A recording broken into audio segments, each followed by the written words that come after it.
Goes, there's 500 things wrong with the world. I think I can do one thing, and I can do one thing really well. Either these people are very naive or they're uneducated. If we're getting triggered by something, it means, again, the mirror. Welcome to Honest Money. I'm your host, Anya, and today's episode is brought to you by Hardblock.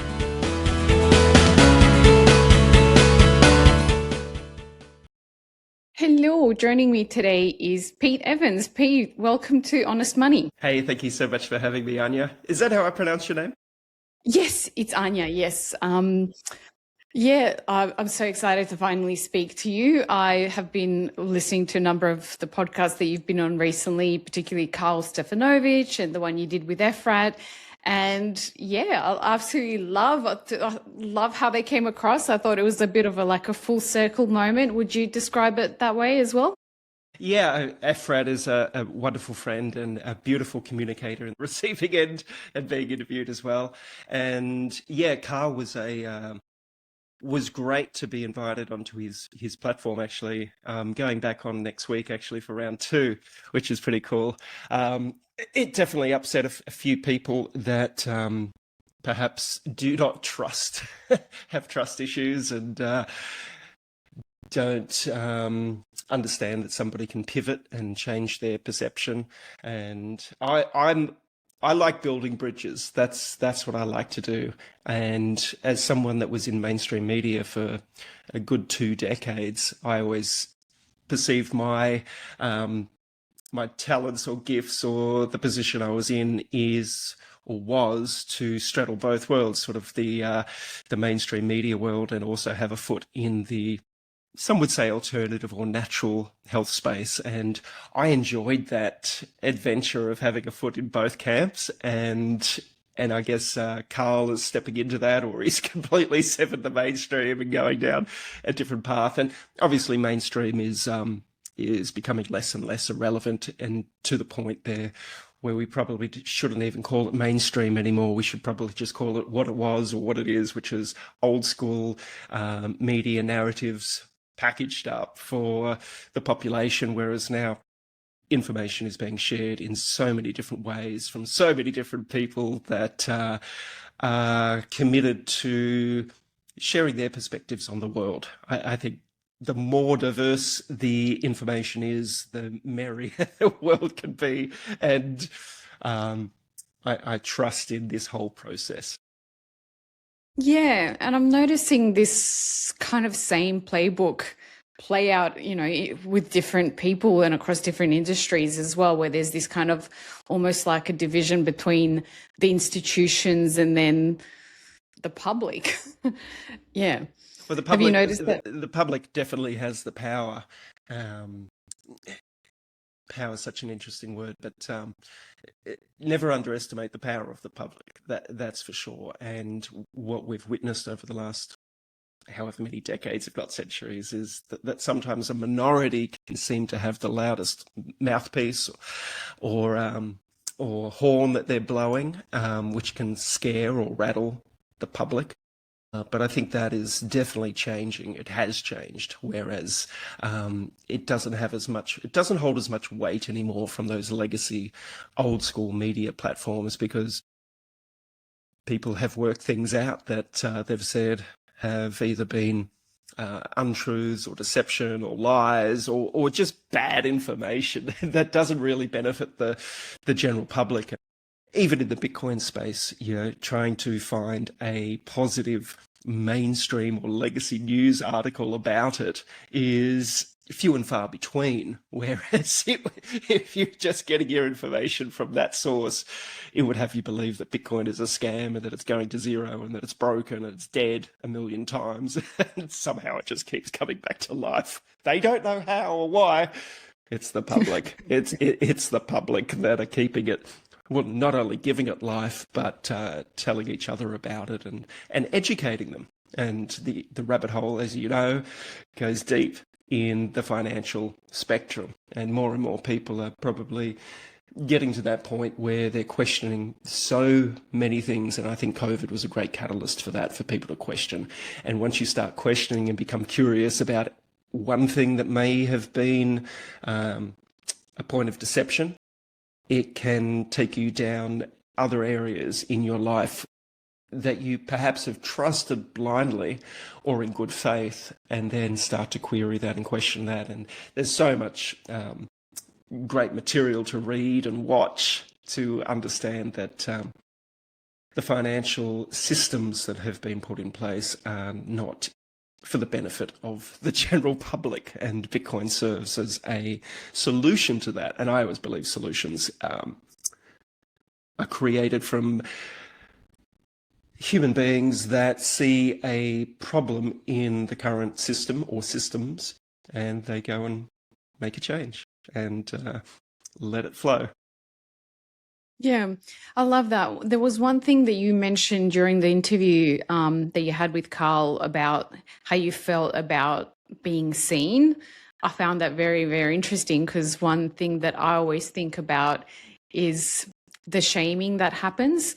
Every time I put my hand up, this little thing pops up. Yeah, the shaming that happens, like, for example, with me, since I started talking about Bitcoin about 2 years ago, I am noticed things slowly shifting. But 2 years ago, there was a lot of shaming from people in finance and economics. And now that is slowly starting to shift, where I'm getting people from those same fields saying, I love that you're spreading this message. I love that you're kind of challenging the narrative. And yeah, like, do you think about shame a lot? It never enters my world, to be honest with you. No, and I'm laughing because it doesn't seem to be something that I've really think about at all. But I can understand. I mean, when you decide to put yourself out there, as a public figure, on whatever scale that is, a small one or a large one, you will be presented, you will represent a mirror to so many people, and they will respond in a way in which they see the reflection of themselves from what you are representing to them. Okay. And for a lot of people, it could be shame, it could be fear, it could be insecurities, it could be doubt, it could be jealousy, it could be their own hesitation or resistance to doing what you were doing, putting yourself out there, because how dare someone do that if I don't have the courage to do that myself, which is why when you look at social media, and I'm generalizing here a little bit, but what you can see a lot of the time is the people that complain the loudest are usually hidden behind a cartoon character or an avatar, and they're not willing to show their face as to who they are. And therein lies probably one of the reasons why you get a lot of attack, or people get a lot of attack, is because they are fearful of expressing themselves, their authentic self. So they hide behind an anonymous, I guess, character or mask. Yeah, yeah. Yeah, but I'd love to know, is there a moment in your journey where you stopped caring, like, what other people thought of you? Like, did you transcend it? I believe I have, yeah. Was there a point? It was an intention. So my intention was to get to a state of neutrality where I wouldn't be triggered by what anybody thought or said about me.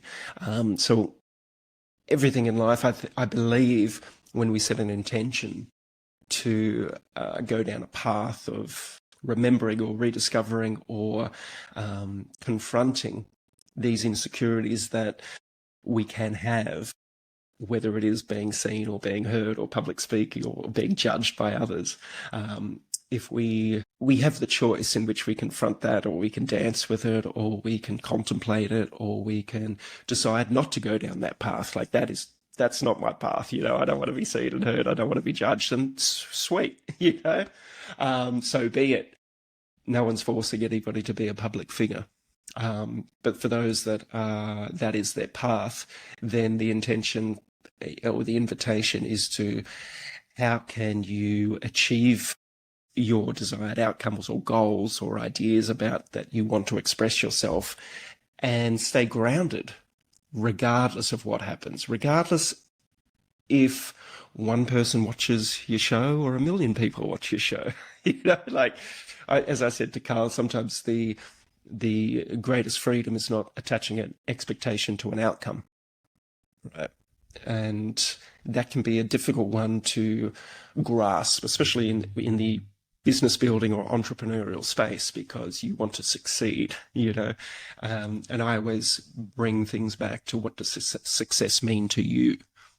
What is success? Is it financial wealth and freedom? Is that success? Is it being able to express yourself freely in a way where judgment doesn't affect you? Is that success? Is success not getting caught up in the day-to-day trivialities of the external world that really has no impact on you? Is that success?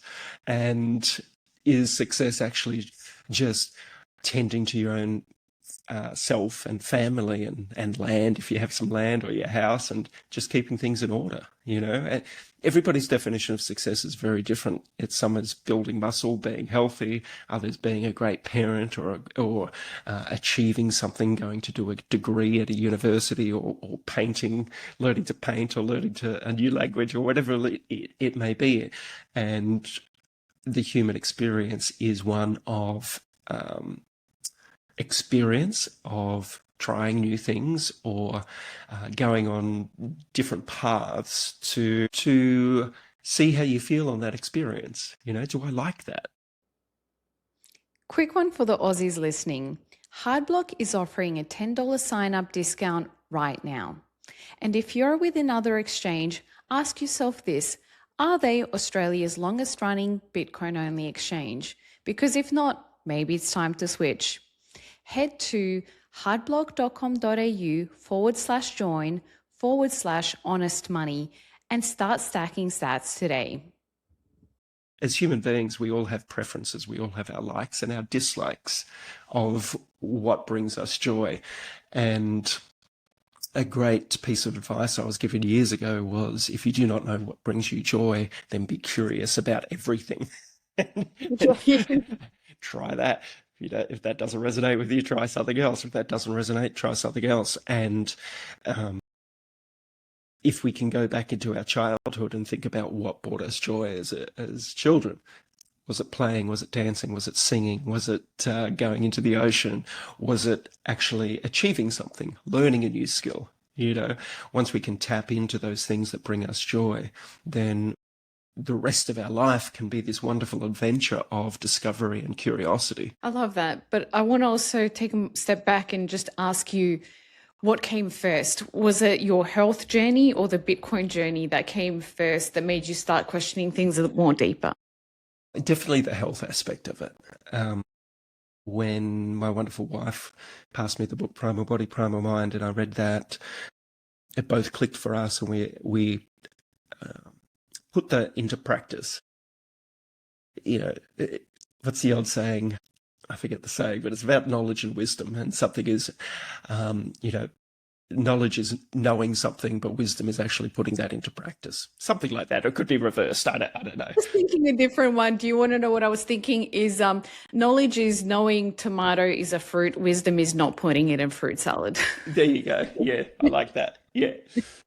Same analogy or same wisdom there. And so when we went down the rabbit hole of understanding dietary health principles, that opened up so many different rabbit holes to go down, and to understand that pretty much the whole dietetics system and some of the medical industry is a little bit or a lot corrupt or misguided or bad science or corrupted science. Yeah, so going back to what I was saying, once we become curious about something, it can take us down this beautiful adventure of wanting to find, as some would say, the truth, or understanding these aspects of our life that can impact us. And obviously health is a huge one. For the old saying, what's more important, wealth or health? And most people will say health. But they usually try to achieve the wealth stage first, and understandably so. So once the understanding of how the health systems have been created and why they were created, and agricultural systems and the chemical industry and all of this sort of stuff, and then choosing to opt out of that or choosing a different path than the mainstream narrative. When I discovered Bitcoin, it was through a dear friend of ours called Alex Fetsky. And he's a very persuasive fella and very colourful character in the Bitcoin space. I don't know if you've interviewed Alex or not, but he's No, a I chair. haven't, but I would like to invite him on. He helped me set up an event on Satora. No, Satlantis. Yeah. Yeah, so Alex introduced me to Bitcoin, and that was sort of another beautiful, so far, 7-year journey into understanding Bitcoin, and then obviously understanding Federal Reserve, the central banks, understanding inflation, understanding sound money, hard money, and the list goes on for the Bitcoiners, proof of work, soft war, list goes on and on and on.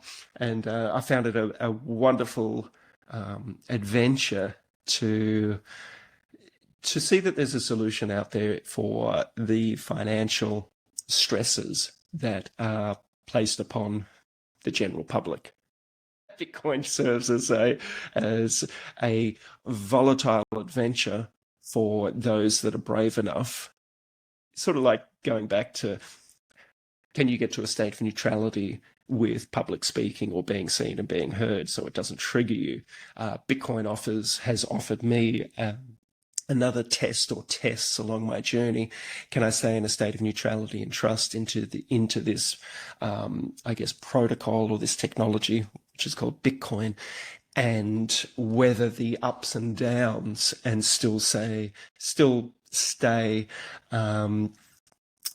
non-triggered by all the fear and doubt that's put out there and all the volatility that Bitcoin encompasses, and all the differing opinions out there by the experts. And because I'd seen the experts in the health and nutrition field for 10, 15 years, not only debating each other, but also ridiculing each other and presenting evidence that pretty much every single dietary philosophy can be true through a certain lens and through a study that is presented.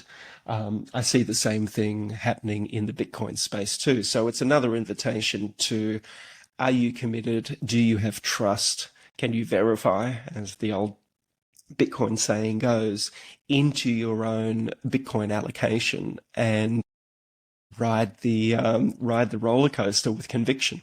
And I'm more bullish now than I've ever been, and I think it's early days in the Bitcoin space. Yeah. So how do you handle the volatility? Like, I'm just curious. Well, it seems to be part and parcel. Some might say it's programmed into the different halving cycles and I guess the adoption rate of it around the world. And obviously there could be manipulation with paper Bitcoin, and the list goes on and on.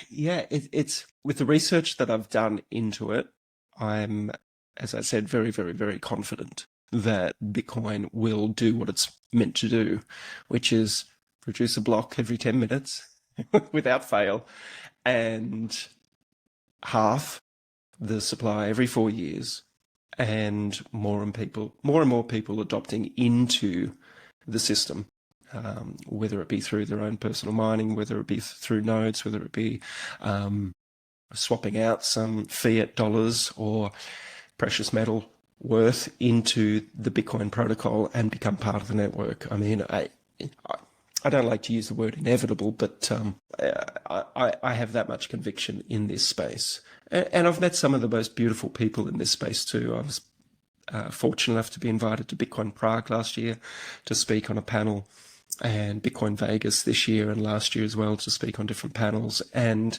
just sit in the audience and be a sponge, be the student to the people that are building in and on the Bitcoin layers or the Bitcoin framework or the Bitcoin protocol. And what is evident to me is there's some very, very intelligent people that are 100% all in on Bitcoin, and they are building some beautiful products on top of it, which can be a problem for some Bitcoiners, some of the OG Bitcoiners.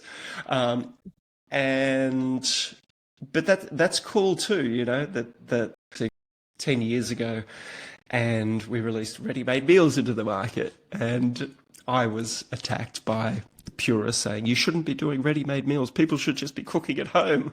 I'm like, well, some people aren't into that, you know. Let's build the bridge between getting to make good food. It might not be the optimal where they're buying and sourcing and doing it themselves, but it's a solution for a certain demographic of people, right? And that's what I see in the Bitcoin space as well, whether it be Sailor or Bitcoin treasury companies or Bitcoin lending companies. They're offering solutions, and great entrepreneurs will look at a market and find the niche or what is missing in that market. Doesn't mean everyone has to go along and be a customer to that, you know. The great businesses will succeed and create a legacy and perhaps create copycats, and people will see that and do their own version of that with their own skills and expertise. So that's what I find really exciting about the Bitcoin space, is that it isn't just one thing.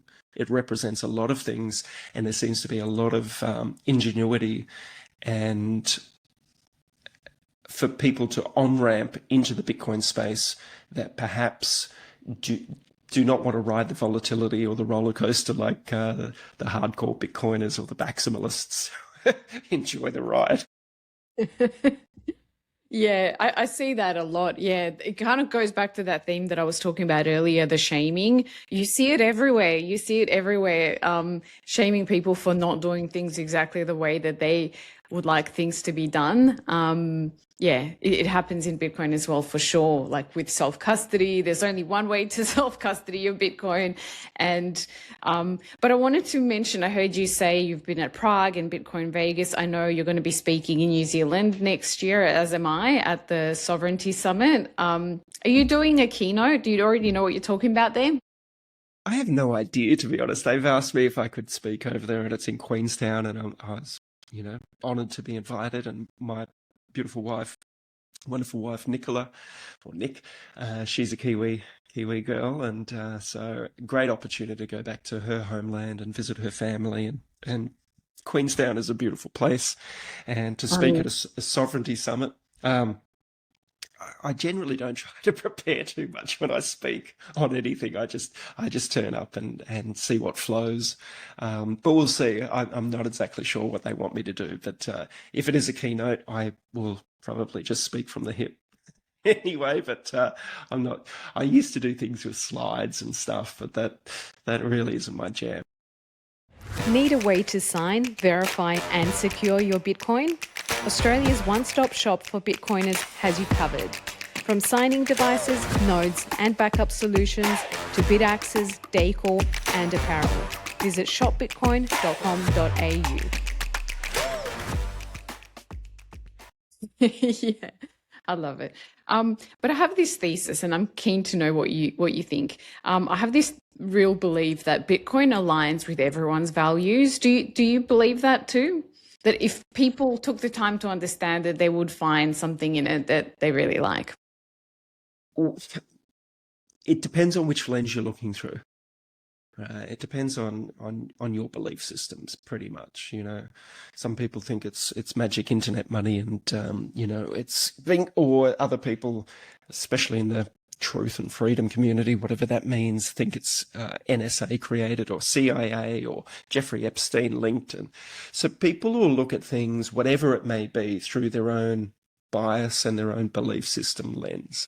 I often invite people that are interested in Bitcoin to start with Safadine Amos's book, The Bitcoin Standard. And if you don't want to read it, you can get it on an audiobook. And I listened to it when I was having a sauna every day, and it took me 10 saunas or 20 saunas to get through it, just listening to the audiobook. You know, I'm going to make the best of my time in the sauna by educating myself and being a student. And it's a wonderful book. And also his subsequent book or follow-up book, The Fiat Standard, where he really takes a deep dive into the food and health side of the system that's been created through the Fiat Standard. And if that doesn't open people's eyes to understand what the last 100 years have all been about and why we're in the state that we're in, collectively, we all have the option to opt out and become healthy if we choose to, but it seems like most of the population haven't opted out because either they're confused or they haven't done the education or they're following the wrong information, or that's just their life journey. And they're happy with that.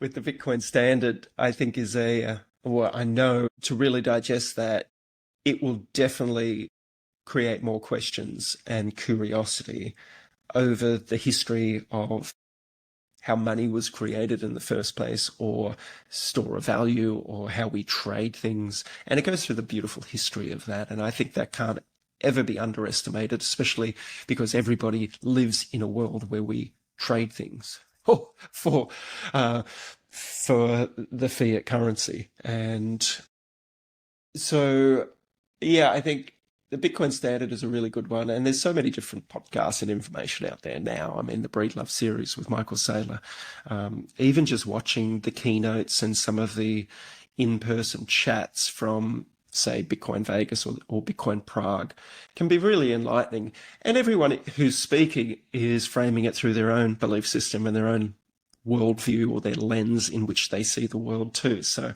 I always take it as a grain of salt as to what resonates for me. I mean, one of the best experiences I had was sitting in Bitcoin Vegas this year and watching Natalie Brunell interview Michael Saylor, just the two of them. It was in a VIP area. It's probably only 50 to 100 people in the room. And he finished the interview with some just profound words. It wasn't really about Bitcoin. It was about, that, and he said it before, he goes, there's 500 things wrong with the world. He goes, it would be naive of me or dismissive of me if I thought I could fix them all.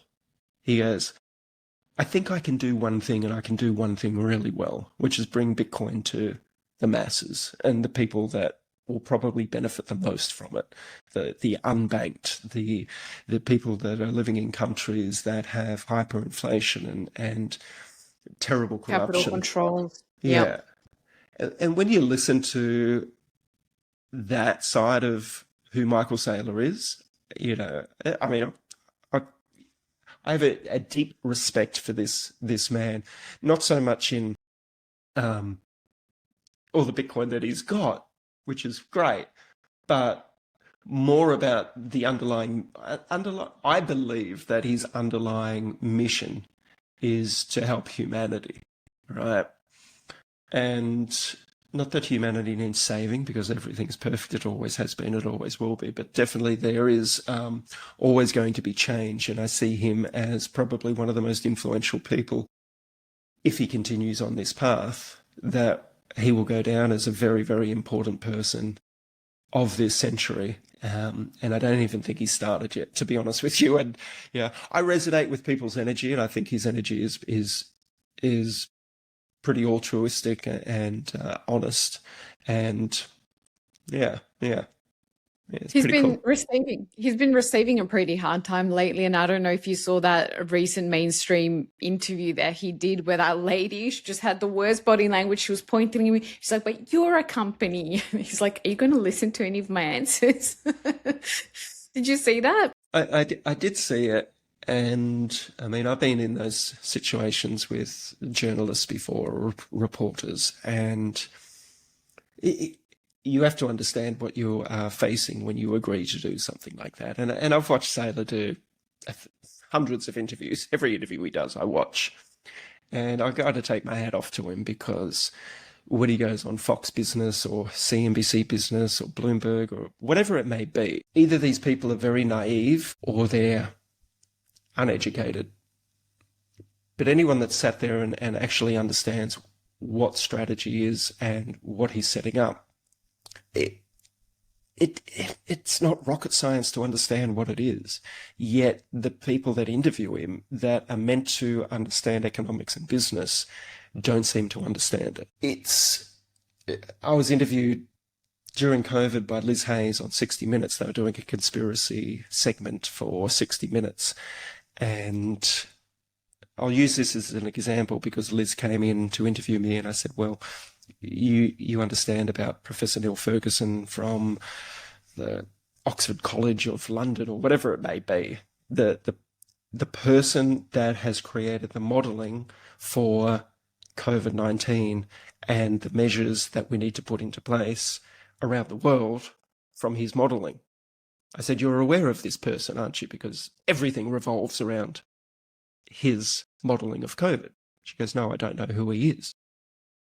I haven't heard the name before. And I'm like, how can you be a journalist doing an interview on COVID when you don't understand that the person that people are looking to, governments are looking to for the modelling of what this is? You don't, how can you not know? Right? Same thing with the people that interview Saylor. How can you not know what he is doing and educate yourself on it? And either there's a naivety or a reluctance or a sheer game that they're playing to plant seeds of doubt into the general public that are watching those shows, to think that he's crazy or he's whatever. And that was such a interesting thing when Liz Hayes said she didn't know who that person was that was sort of in charge of the COVID mandates and the modelling of that every country was following. And it can feel disheartening when people don't understand what you're doing or what the topic is about because they haven't researched it. I had I did an interview years ago on fluoride as well, fluoride in water systems. They asked me the question, why are you against fluoride? And I told them, I said, but have you done the research on this, and this? And they're like, no. I'm like, well, why are you asking the question if you, as a reporter or an investigative journalist, haven't done it yourself? So, yeah, and that's why I think mainstream media is losing their audience because once upon a time, investigative journalism meant investigative journalism. Like, you go into this field to be a professional, and what does a professional do? They spend weeks, if not months, to understand a topic, whereas perhaps these days they're not given the same amount of time to go and study something, and it's all clickbait and it's so rapid, and so they're behind the eight ball always. And then when they come across someone like Michael Saylor, who is very intelligent and understands the financial system better than most, they come off looking a little bit, they get a little angry or a little bit put out of place, But I hand it to, I love the meme of or the video of Michael Saylor that someone put together. He's like, That's my favorite one. like, here we go again. Here we go again. Like, The Saylor sigh. But obviously his mission is to go into the lion's den and gently and sometimes firmly when it's needed to go there, based off. He did a wonderful interview that was 2 hours long, probably 3 months ago, where he really opened up because the interviewer just gave him space, gave him the opportunity to really open up instead of asking the same mundane questions that so many people do with Saylor. And it was such a beautiful thing. And again, you got to see the man behind the business, the man behind the intellect, the man behind, I got to see, my perception was, a beautiful human being wanting to do the best that he can for humanity with the skills that he has. And everybody has that ability. Everybody has their own, as I said to Carl on the podcast, everyone is a genius in their own right. And everybody has their beautiful talents and gifts that they can share, whatever it may be that they're passionate about. Obviously, Saylor's 100% passionate about Bitcoin. But we all have something we are passionate about that we can share if we choose to, whether it be with ourselves or our partner or our family or our friends or our community or on it. Neither is lesser than another. So, yeah, that was a long-winded answer. Yeah. Not your keys, not your coins. If you're holding Bitcoin, your self-custody setup needs to be done right. MindRacks delivers paranoia-grade security so that you can sleep at night knowing that your money is protected. Take control and secure your money the honest way. Head to mindracks.com/honest money. No, I love it. I love it. But yeah, like I remember watching you on TV years ago, and you went from this journey, like being a person in a suit to then, you know, COVID happening and you being challenged by the mainstream in many ways. And like, I'm just really curious to know in your journey, like, do you feel like you stepped more into your authenticity towards the end? And is that how this all came about? Well, I think everybody's authentic 100% of the time, always, right? I think authenticity it can be a weasel word that we have to do something to be authentic, or we have to remove something to be authentic. At every stage of your life, you've always been authentic to the position that you are in at that particular point in time. Does that make sense? Yeah. So even if you're deceitful or a liar, that was you being your authentic self at that particular point in time. That was how you dealt with any situation. Whether you're kind and loving, you were being authentic in that particular point in time in your life too. So I think we're always authentic, always have been, always will be. It's just whether that resonates for others at that particular point in time. Like, some people really enjoy what I'm saying here or enjoy what you're saying. Other people might be triggered by it or think this is just too woo-woo, you know? Right? The fuck's he talking about? Yeah. No, I don't agree with that. I think I don't think anybody's authentic 100% of the time, you know? And again, it's just through the lens. I mean, this is my belief. It doesn't resonate. Let it go. If it triggers you, there might be something in that for you. That, because if we're getting triggered by something, it means, again, the mirror. Fuck, I don't like that, you know? But anybody that's listening to this or watching this, you've chosen to do it. Nobody's forced you to watch this, right? Yeah. Even if you put snippets of this onto Instagram and it goes out there or wherever it goes, the people will only be seeing it if they've chosen to be on your page or on Instagram. It is their choice, and they will receive it at exactly the perfect time. Everything is like that in life. I'm not talking about myself here. I'm just talking about that. Everything is always a choice for us. If we don't like social media, fucking turn it off. If we don't like mainstream media, turn it off. If we don't want to hear about Bitcoin, turn it off. We have the choice. Even Carl Stefanovic said it the other day, like, if you don't like what I'm saying, you don't have to watch the show. Just don't watch it. Right. And at the moment, he seems to be triggering or a lot of so many. The mainstream is definitely on the attack. I'm waiting for him to have the title disgraced former TV presenter like I got, you know. Will they go that far? And then I know people that are in the thing in the truth and freedom movements that think he's controlled opposition, and this is all just a ploy or a play. Right? So everything is based on your perception. Can you trust? Can you accept? Is Carl being authentic? Always has been, always will be. Are you being authentic in yourself? Always have been, always will be. Why do I not trust others out there? Do I have trust issues? Why am I triggered by that person? They changed course. I struggle to change course. So if somebody else does it on a public platform, that really affects me, because I've really wanted to change course in my life, whether it be who I'm with, who I want to be with, the career that I'm in, buying more Bitcoin, being scared to buy more Bitcoin. What if it goes down? This. It's all a mirror for us, right? And it's all an invitation and opportunity to get to know more about ourselves. And yeah, that's probably enough I'll say on that. Yeah.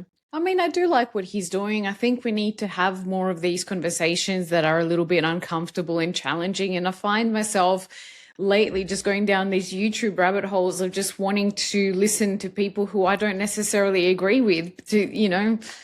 I mean, Channel 9 interviewed Bonnie Blue, and that was controversial, but they still did it. And then they ended up firing Carl over his interview with Tommy. And it's just like, I get that you're not on the same political spectrum as him, but aren't you curious?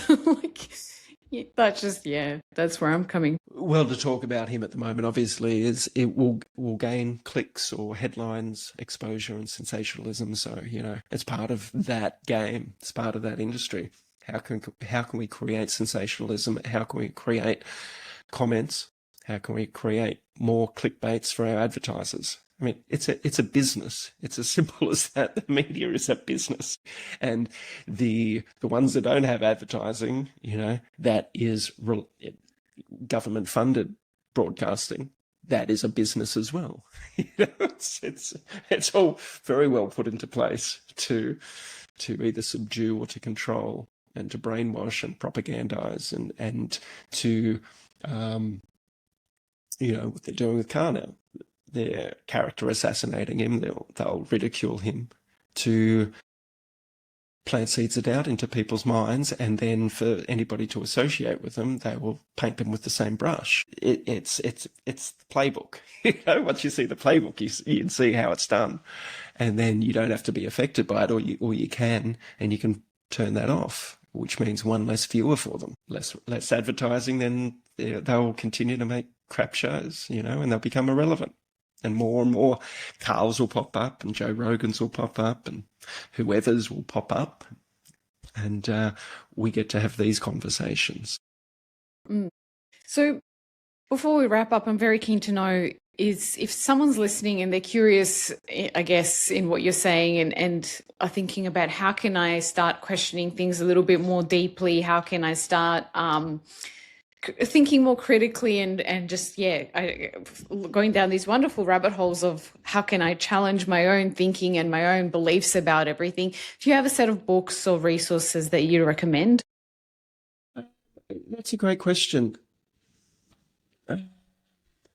I always think the books find you when you're at the right time. Right? Or you find the books at the right time, whatever it may be, or a podcast at the right time, or a chance conversation with someone at the right time. There's the old saying that when somebody has the capacity to take on new information, the information will come. So when we're rigid in our beliefs and locked in and think we know it all, that's generally when new ideas are repelled. They don't come in. So my invitation always is to be curious.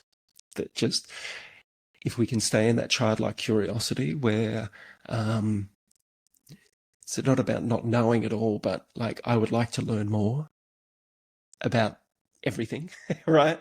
And when we're curious, that opens the door for new information to come. And it might not come in the traditional form that you're used to. As I said, it could be a chance thing you overheard on the radio or on a podcast or in a magazine or a paper or a news article, or you see a flyer somewhere, for breath work or for a retreat or whatever it may be. And you're like, and if you get drawn to it, that's usually the sign that there's something in there for you. And so I don't like to recommend things to people, but the Bitcoin Standard, obviously, if you want to go down the Bitcoin journey, my wife and I run retreats at our wellness center, Evolve Sanctuary. We run Bitcoin and wellness retreats as one of our offerings with the team from the Bitcoin Advisor. They're great weekends. We've ran 5 events we have a maximum of 8 guests that we hold, and they're such wonderful weekends. 2 of the fellows from the Bitcoin Advisor, Hats and Brendan, come along, and we dial in to Peter Dunworth and Andy, who are the co-founders of the Bitcoin Advisor. And we have a weekend where we start off with what is Bitcoin all the way to self-managed super funds, and eat some great food, have wonderful conversations, and we get a really mixed bag of different types of people. A lot of women actually come to the Bitcoin wellness retreats, which is great. and a lot in the older years as well, like 60-year-olds, 70-year-olds that want to understand what this thing is that is called Bitcoin. So we hold people's hands along the journey to the best of our ability with the Bitcoin advisors, and yeah, bloody great weekend. So that can, I'm not saying you have to come to our retreats, but it's there as an offering. But yeah, the Bitcoin Standard is always something that I would recommend someone to read, and Primal Body, Primal Mind, which is an equally intense book about health and nutrition as well, by Nora Gagaudis. That's also a wonderful book. Yeah, I haven't read it, but I'm very keen. I'm very interested now. I did read a book on by a lady called, I think, Dr. Edie Georgia. What's the book? The name of the book? But anyway, she talks about like the intersection of mental health and your diet, and I just learned so much from that book because she first started explaining nutritional studies and how they're done, and in terms of like most of them are observational studies, which is just like the lowest kind of form of studying. Like it's not really scientifically rigorous, and we're basing our entire food pyramid and everything around this very poor study design. And I just, anyway, I really like that book. I forget what it's called now. Yeah. Change Your Mind, something like that. Yeah. And ultimately, I mean, there's so many studies, as I said, that can prove one way, one philosophy to another. I wrote a book last year, it's just over my shoulder, called The Primal Code. You probably can't see it, there's glare on it, which is a book on Bitcoin and health and wellness, and how the two intersect.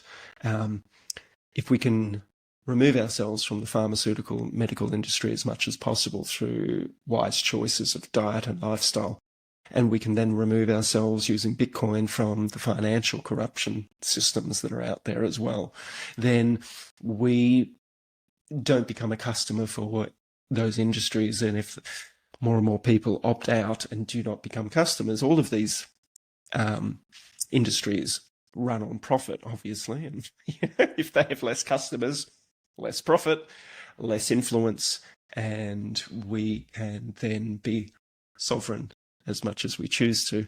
And that's why I love Bitcoin, because it just is another tool in our toolkit. And it seems like a lot of Bitcoiners really care about their health too, which is great to see.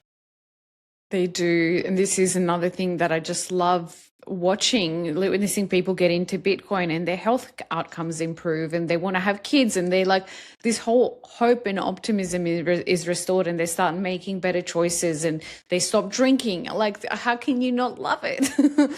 But yeah, I'm so keen to learn a little bit more about your retreats. I will drop the link in the notes. Loved having you on, and I can't wait to see you in New Zealand. Thanks so much for coming on, Pete. Hey, thanks, Anya, and thanks everybody for tuning in today and having a listen. Love you all. Thank you. Thanks. Still here? You're one of the good ones. We'll be back next week with a brand new episode. If you enjoy how we cut through the noise, consider supporting us directly via the Lightning QR code. Got a question or a thought to share? Comments are wide open. We'd love to hear from you. For bonus content and updates, follow us on socials at Honest Money Show. Until next week, take care of yourself and your money, and stay decentralized.